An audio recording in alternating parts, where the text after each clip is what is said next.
Halo, shalom saudara yang dikasih Tuhan. Senang berjumpa kembali bersama dengan saya Henry Indrawan dalam program saya Panggilan Iman pada Yesus dalam roh dan jiwa kita.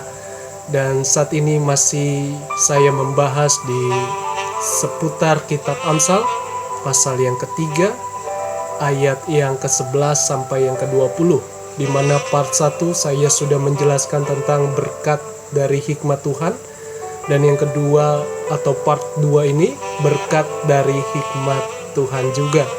Dan saya yakin percaya kita belajar dari Raja Salomo, di mana dia kesuksesannya, keberhasilannya karena memiliki hikmat Tuhan dan juga takut akan Tuhan. Jadi jangan kemana-mana, tetap ada di program ini yang akan memberkati hidup saudara lewat pribadi Tuhan Yesus Kristus. Mari sebelumnya, terlebih dahulu kita sama-sama berdoa. Haleluya. Tuhan Yesus yang baik, terima kasih. Kami selalu datang dan mengandalkan Engkau. Kami bersyukur atas hidup kami. Kami punya Tuhan yang hebat, yang besar, yang ajaib, yang begitu luar biasa. Segala kuasa dan perbuatan-Mu atas ciptaan-Mu. Dan saat ini kami memohon, biarlah ada pengurapan Roh Kudus, ada hikmat, marifat yang dari Tuhan sendiri. Ajar hamba-Mu ya Tuhan untuk menjelaskan ayat demi ayat supaya semua berasal dari Roh Kudus. Hamba yang semakin kecil, Tuhan Yesus yang semakin besar, dan kuasa-Mu nyata atas setiap orang-orang yang mendengar lewat YouTube ini, yang menyaksikan lewat YouTube ini. Mereka diberkati, mereka ditolong Tuhan, mereka dijamah hatinya oleh Tuhan, dan kami mengikut Tuhan dengan sepenuh hati. Terima kasih Tuhan Yesus, hikmat-Mu kami perlu. Haleluya, amin. Mari kita buka Alkitab kita di dalam kitab Amsal, pasal yang ketiga ayat yang ke-11 sampai yang ke-20 saya bacakan. Hai anakku, janganlah engkau menolak didikan Tuhan, dan janganlah engkau bosan akan peringatannya, karena Tuhan memberi ajaran kepada yang dikasihinya, seperti seorang ayah kepada anak yang disayanginya. Berbahagialah orang yang mendapat hikmat, orang yang memperoleh kepandaian, karena keuntungannya melebihi keuntungan perak, dan hasilnya melebihi emas. Ia lebih berharga daripada permata. Apapun yang kau inginkan tidak dapat menyamainya. Umur panjang ada di tangan kanannya, dan di tangan kirinya kekayaan dan kehormatan. Jalannya adalah jalan penuh bahagia, segala jalannya sejahtera semata-mata. Ia menjadi pohon kehidupan bagi orang yang memegangnya. Siapa yang berpegang padanya akan disebut berbahagia. Garis bawahi, dengan hikmat Tuhan telah meletakkan dasar bumi, dengan pengertian ditetapkannya langit, dengan pengetahuannya air samudra raya berpencaran, dan awan menitikkan embun. Puji Tuhan, diberkatilah kita yang selalu meminta akan hikmat Tuhan, karena kitab Yakobus berkata, bagi kita yang kekurangan hikmat, hendaklah kita meminta kepada Tuhan yang akan memberikan dengan murah hati dan tidak membangkit-bangkit, dan Dia memberikan sesuai dengan kehendaknya Tuhan. Jadi saudara, mintalah hikmat Tuhan setiap keadaan saudara. Mari belajar dari kitab Amsal ini. Kesuksesan Raja Salomo berawal dari takut akan Tuhan dan hikmat yang berjalan di dalam kehidupannya. Dia adalah seorang raja. Tentu di dalam kehidupannya banyak setiap dia sebagai pemimpin Israel, bangsa Israel yang begitu besar, yang begitu banyak juga jumlahnya. Tentu tidak mudah saudara, banyak tantangan. Nah, ayat 11 dikatakan tadi, jangan menolak didikan Tuhan. Atau dengan bahasa sederhana, didikan adalah proses Tuhan. Sebab mengikut Tuhan tidak instan, harus proses iman. Supaya apa? Kita teruji, kita bertumbuh di dalam Tuhan. Sehingga bentukan untuk mengikut Kristus kita teruji, saudara. Seperti pribadi Salomo, di mana juga dikatakan bahwa dia tidak mau melupakan setiap pengajaran firman-Nya, pengajaran Tauratnya, perkataan firman Tuhan. Jangan bosan, diingatkan lagi, jangan bosan. Sekalipun berat, sekalipun kita seringkali down, tidak sanggup, mari saudara, jangan bosan akan pengajaran firman-Nya yang membentuk, dimulai dari dalam hidup kita, lalu dari luar juga kita diubahkan. Berbahagialah orang yang mendapat hikmat dan memperoleh kepandaian. Artinya di dalam setiap perbuatannya dia selalu mengambil keputusan dengan baik, dengan bijak, membuat sebuah peraturan juga dengan baik. Pasti saya percaya didasari, dilandasi dengan firman-Nya. Lalu ayat yang ke-14 sampai ayat 17 berbicara tentang keuntungan hikmat. Tadi disinggung dengan kalimat ia melebihi perak, melebihi hasilnya, melebihi emas, dan juga ia lebih berharga daripada permata. Apapun yang kau inginkan tidak dapat menyamainya. Tahukah saudara bahwa 3 hal ini, perak, emas, dan permata, sebagai lambang kekayaan dunia? Mengapa? Karena Raja Salomo pasti memiliki hal ini. Dia seorang raja, dia orang yang terkaya pada saat itu. Dia memiliki perak, emas, dan juga permata.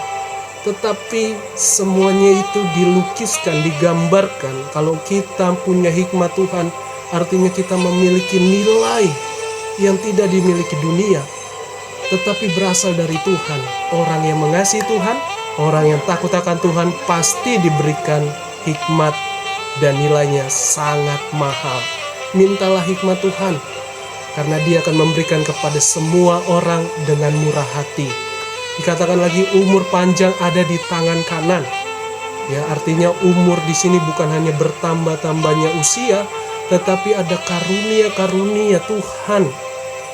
Kita bisa melihat mungkin anak cucu berbahagia, takut akan Tuhan, melayani Tuhan, berdampak bagi bangsa Indonesia, bahkan juga bagi dunia. Kita tidak ada yang tahu, tetapi saya percaya bahwa ada umur panjang di tangan kanan Tuhan. Di tangan kirinya ada kekayaan dan kehormatan.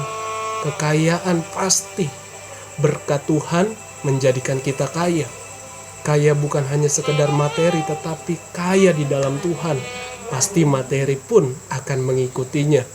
Kehormatan, jadi kekayaan kita bukan berdasarkan tipu daya, bukan berdasarkan kejahatan, bukan berdasarkan hal-hal yang jahat yang dunia lakukan. Bukan itu, bukan cara merampas, tetapi kekayaan kita tentu pasti dari berkat Tuhan.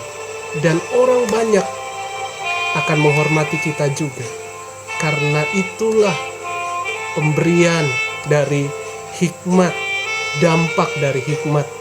Dikatakan lagi jalannya penuh dengan bahagia, ya, segala jalannya bahagia semata-mata. Maksudnya adalah ada karunia Tuhan, ada pemberian Tuhan. Raja Salomo mengalaminya. Apa yang kurang bagi dia? Tentu tidak ada. Tetapi semua semata-mata disadari bahwa ada karunia menikmati. Saudara, mungkin keadaan saudara tidak hebat, tidak lebih, tapi saudara bisa menikmati pemberian Tuhan, anugerah Tuhan. Hal kecil pun saudara bisa nikmati, hidup sederhana pun saudara bisa menikmati di dalam Tuhan. Sehingga engkau tidak perlu iri, karena ada bagian kita nanti Tuhan tambah-tambahkan. Ayat 18 tadi berkata juga, digambarkan, dilukiskan sebagai pohon, di mana orang lain akan berpegang, akan memegang pohon tersebut. Ini suatu gambaran atau contoh, dilukiskan seperti pohon. Mengapa? Karena pohon punya dasar akar yang kuat. Kita dasar perkataan firman Tuhan yang kuat, seperti Salomo. Dasar pengetahuannya akan firman atau Tauratnya kuat. Karena keluarganya semua mengasihi Tuhan, melayani Tuhan. Jadi saudara punya akar yang kuat, berdiri tangguh, batang pohonnya kokoh, apapun badai hidup, dia tetap berdiri tangguh dan pasti memiliki buah yang manis. Maksudnya adalah buah yang berdampak bagi jiwa atau bagi orang lain, bagi orang banyak. Ada berguna, akan berguna. Karena apa? Digambarkan sebagai pohon yang dipegang atau yang berguna bagi orang lain. Ayat 19 dikatakan lagi, hikmat Tuhanlah yang meletakkan dasar bumi, dengan pengertiannya diletakkannya langit. Ayat 20, pengetahuannya air samudra raya berpencaran dan awan menitik embun. Dan ayat ini didukung selaras seirama dengan kitab Mazmur pasal 122 dan juga pasal 135 ayat yang ke-6. Tuhan melakukan apa yang dikehendakinya di langit, di bumi, di lautan, segenap samudra raya. Tuhan telah melakukannya. Pertolongan kita ialah dari Tuhan yang menjadikan langit dan bumi. Jadi Tuhan menciptakan dunia ini penuh dengan hikmat, dengan pengertian, dengan diaturnya dengan baik. Sehingga di dalam kitab Kejadian semua dikatakan ciptaannya baik. Tetapi kita lebih mulia, lebih baik. Jadi saudara jangan kecil hati. Jangan merasa dirimu selalu minder atau mengasihani diri sendiri. Jangan. Engkau diciptakan Tuhan mulia. Saya yakin percaya karena kita serupa segambar dengan Tuhan. Haleluya. Saudara, ada 3 hal saudara boleh catat, boleh lakukan di kehidupan sehari-hari kita. Yang pertama mengenai berkat dari hikmat Tuhan di perikop Amsal 3 ayat 11-20, yaitu yang pertama atau yang ke-1, terima saja proses Tuhan. Segala sesuatu ada waktunya, atau segala sesuatu indah pada waktunya. Percayalah, orang yang mengalami, yang memiliki hikmat Tuhan akan mengalami proses iman untuk mengikut Tuhan melalui didikan Tuhan. Jangan bosan dengan pengajaran. Bukankah hal itu yang disinggung demikian? Jadi saudara bersyukur kalau Tuhan menegur saudara, memproses saudara, membentuk saudara sepertinya melebihi kemampuan saudara, lewat tekanan hidup, lewat orang-orang di sekeliling saudara, atau lewat pekerjaan, usaha, ekonomi saudara. Tetap berjalan apa yang kita bisa lakukan. Lakukan bagian kita dan tetap berserah pada Tuhan. Karena segala sesuatu lewat proses itu, Tuhan akan melakukan lebih dari apa yang kita pikirkan, kita lihat. Semua disediakan bagi kita. Percayalah, Bapa yang ada di dunia saja, yang jahat mungkin, tahu memberi yang baik untuk anaknya. Apalagi Bapa kita di sorga, Dia bertanggung jawab atas hidup kita. Jadi terima saja proses Tuhan untuk memurnikan iman saudara semakin bertumbuh sampai pada akhir zaman. Maksud saya yang kedua, yaitu berkat dari hikmat Tuhan, yaitu berkat Tuhan itu keuntungannya bagimu dan bagi orang lain. Tuhan tidak melupakan dirimu sekalipun kau sudah menabur dengan air mata, menabur dengan harta, menabur dengan tenaga, menabur dengan hidup kekudusan, menabur mendoakan orang. Tuhan tidak melupakanmu, ada bagianmu pasti. Seperti Raja Salomo, dia mempunyai hikmat yang luar biasa. Setiap dia buat undang-undang atau peraturan, dia bertanggung jawab. Dan Tuhan juga melengkapinya. Jadi saudara, berkat Tuhan itu selalu dimulai dari kita dulu, diberikan kepada kita. Karena berkat Tuhan tidak hanya materi, tetapi damai sejahtera, segala-galanya, saya tidak bisa katakan lagi segala-galanya. Berkat Tuhan engkau alami, keuntungannya engkau alami baru orang lain. Tuhan itu maha kasih, Tuhan itu maha adil. Maha adil. Dan yang ketiga, menyadari engkau pribadi yang memiliki Tuhan yang begitu besar karyanya. Dikatakan tadi, hikmatnya meletakkan bumi, dengan pengertian diletakkannya langit. Artinya kita punya Tuhan yang hidup, Tuhan yang besar. Kita tidak bisa selami, tapi Dia nyatakan dengan ciptaannya, dengan kemuliaannya. Jadi saudara, percayalah, kalau kita punya Tuhan yang besar karyanya, Tuhan bertanggung jawab atas hidup kita. Itu saja yang saya bagikan. Biarlah menjadi berkat atas iman kita.